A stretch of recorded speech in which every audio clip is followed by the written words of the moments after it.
অবরুদ্ধ গাজা উপত্যকায় ইসরায়েলের চাপিয়ে দেয়া অমানবিক অবরোধ এবার কেড়ে নিল আরও ৫৭টি প্রাণ। খাদ্যের অভাবে তীব্র অনাহারে মৃত্যুর কোলে ঢলে পড়েছেন এই অসহায় ফিলিস্তিনিরা। এর পাশাপাশি ২৪ ঘণ্টায় ইসরায়েলি হামলায় ৩ শিশু সহ প্রাণ হারিয়েছেন আরও ৪৫ জন। গাজার এই ভয়াবহ পরিস্থিতি এবং চলমান অবরোধ তীব্র ক্ষোভ ও নিন্দার জন্ম দিচ্ছে বিশ্বজুড়ে। গাজার সীমান্ত আজ যেন এক মৃত্যুফাত। জীবন রক্ষাকারী খাদ্য, বিশুদ্ধ পানি আর অতি প্রয়োজনীয় ওষুধপত্র নিয়ে আসা অসংখ্য ত্রাণবাহী ট্রাক আটকে আছে সীমান্তে, মিলছে না প্রবেশের অনুমতি। ইসরায়েলি অবরোধের কারণে উপত্যকাটিতে সৃষ্টি হয়েছে চরম খাদ্য সংকট। দিনের পর দিন অভুক্ত থাকছে মানুষ। একবেলা খাবার জোগাড় করাও যেন দুঃস্বপ্নের মতো।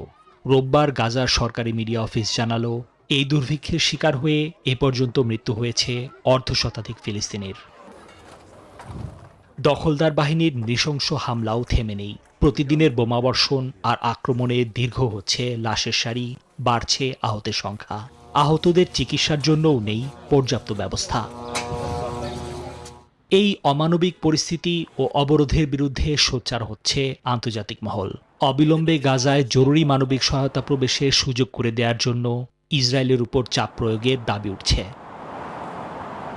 এদিকে ইসরায়েলের অভ্যন্তরেও বাড়ছে অস্থিরতা। হামাসের হাতে আটক জিম্মিদের অবিলম্বে ফিরিয়ে আনা এবং প্রধানমন্ত্রী বেনিয়ামিন নেতানিয়াহুর পদত্যাগের দাবিতে শনিবারও তেল আবিবে বিক্ষোভ করেছেন হাজার হাজার মানুষ। নিবির আমিন, নিউজ 24।